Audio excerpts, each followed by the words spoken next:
Hello students, how are you? I hope you all are good.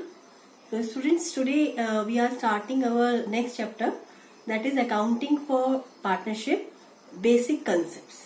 So सबसे पहले बच्चों हम start करेंगे meaning से, meaning of partnership.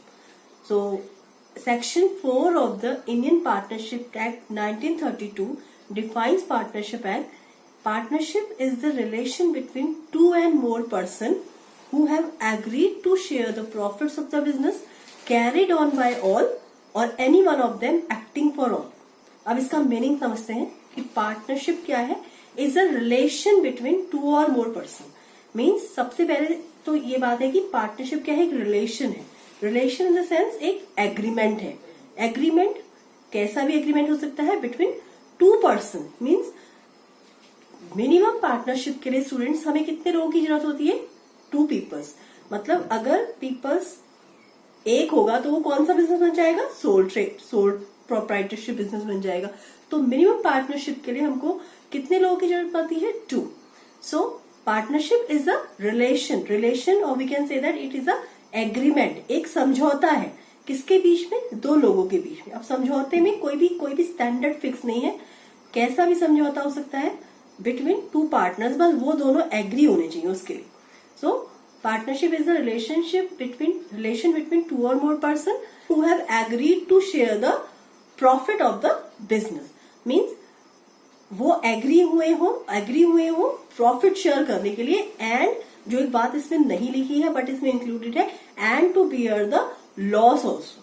मतलब कोई भी मिनिमम दो लोग जो बिजनेस करने के लिए रेडी हुए हैं और प्रॉफिट या फिर लॉस बियर करने के लिए भी रेडी हुए हैं. Now the last point of this definition tells us that carried on by all और any one of them acting for all. या तो सभी जो अफेयर्स ऑफ द बिजनेस होंगे उसमें कंडक्ट करेंगे, अपना पार्ट प्ले करेंगे, या फिर कोई एक उन सबके बिहाफ पे काम करेगा. अब ये क्वेश्चन राइज हो सकता है कि कोई एक काम क्यों करेगा. तो हमने पहले डिस्कस कर लिया है कि पार्टनरशिप क्या है, एक समझौता है, एक एग्रीमेंट है. और एग्रीमेंट कुछ भी हो सकता है. अब उसके लिए क्या है कि जितने पार्टनर्स हैं they should be ready for it. So इसमें कोई मतलब लिमिटेशन नहीं है कि अगर 3 पार्टनर है तो तीनों को काम करना जरूरी है. अगर उनके बीच में कोई ऐसा एग्रीमेंट हुआ है कि कोई एक पर्टिकुलर पर्सन ही उसका जो बिजनेस अफेयर्स है उसको देखेगा, तो वो अगर तीनों रेडी है, मान लीजिए 3 पार्टनर है तो वो एक पार्टनरशिप बन जाती है. सो पार्टनरशिप क्या है, पार्टनरशिप एक ऐसा समझौता है जिसपे 2 या 2 से ज्यादा लोग एक साथ एक एग्रीमेंट करते हैं, जिसमें वो ये कहते हैं कि they will share the profit and beer the loss. और जो पार्टनरशिप बिजनेस है वो या तो सब कंडक्ट करे या कोई एक सबके बिहाफ में बिजनेस को क्या करे, कंडक्ट करे. तो स्टूडेंट्स इसमें अब 1-2 बातें और ध्यान रखनी है. वो ये है कि फर्स्ट थिंग इज दैट जो इंडिविजुअली लोग होते हैं, पीपल होते हैं, वो क्या कहलाते हैं, पार्टनर्स कहलाते हैं. और कलेक्टिवली वो क्या कहलाते हैं, फर्म कहलाते हैं. तो इसलिए हम इसे क्या कहते हैं, accounting for partnership firm. That's why.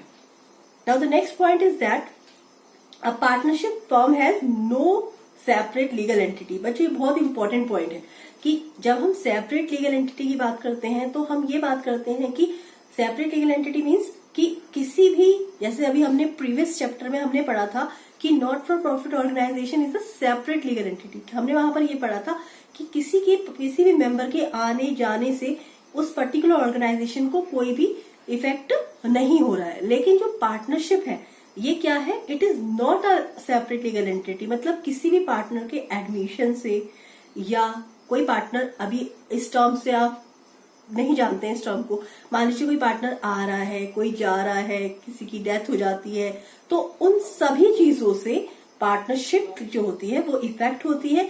That's why partnership is not a separate legal entity. Now the students, our next topic is features of partnership. So first feature is 2 और more person.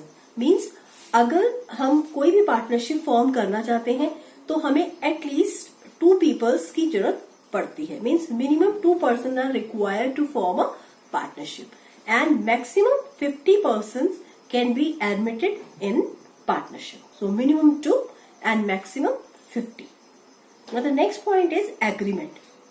Partnership is the result of the agreement as we have discussed earlier कि partnership क्या है, बस एक relation है, एक agreement है between 2 and more person.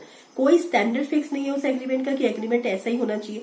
2 लोग बिजनेस करना चाह रहे हैं, वो किसी भी शर्त पर बिजनेस को कर सकते हैं, वो उनका पर्सनल मैटर है। तो पार्टनरशिप क्या है? Partnership is the result of an agreement. अब वो एग्रीमेंट बच्चों स्टूडेंट्स ओरल भी हो सकता है और रिटन भी हो सकता है। इसमें भी कोई कंपलसरी कोई रूल नहीं है कि जो पार्टनरशिप एग्रीमेंट है वो केवल रिटन ही हो सकता है या फिर ओरल ही हो सकता है। It can be both, it can be written और it can be oral. Now the next feature is business. The agreement should be done for business, then only it will be termed as partnership. It is very important, student. If the partnership is done for business, then only it will be termed as partnership. मतलब अगर 2 लोग किसी business को करने के लिए partnership करते हैं ना, तभी वो पार्टनरशिप कहलाई जाएगी। And you all know why do we do business? Business is done for profit. तो इससे एक बात और पता चल जाती है कि partnership is actually done to earn profit for the business, means it is done for profit only.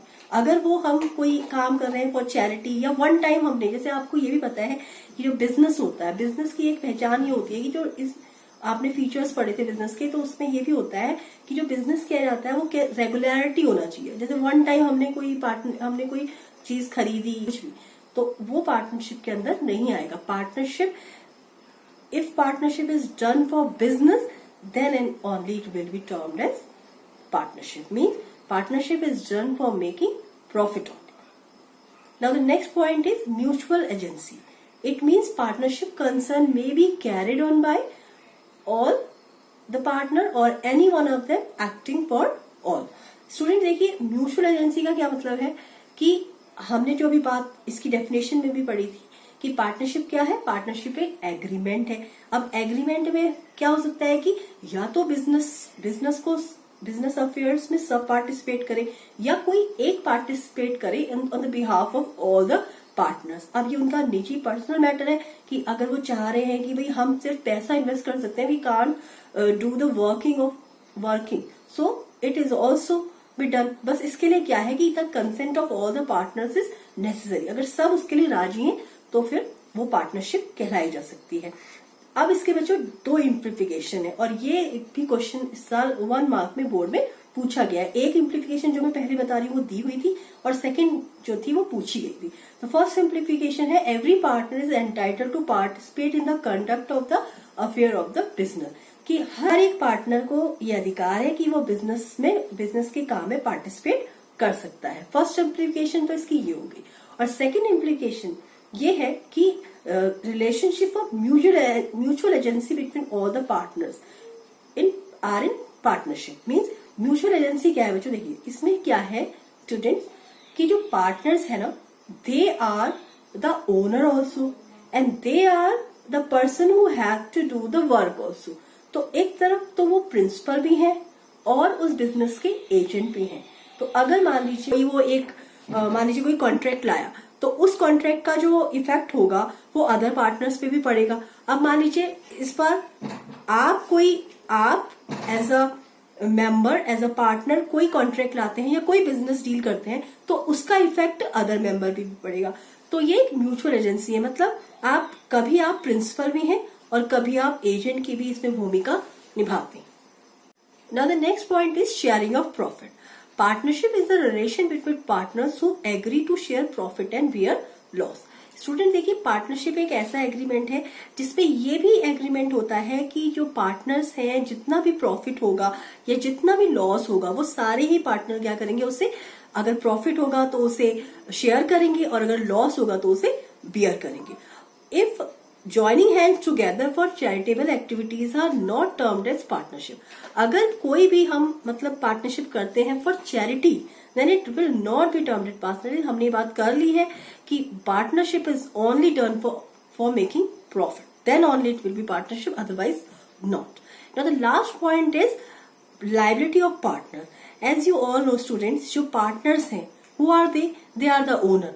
और जो ओनर होता है बच्चों किसी भी बिजनेस का जो ओनर होता है उसकी जो लायबिलिटी होती है वो कैसी होती है? अनलिमिटेड।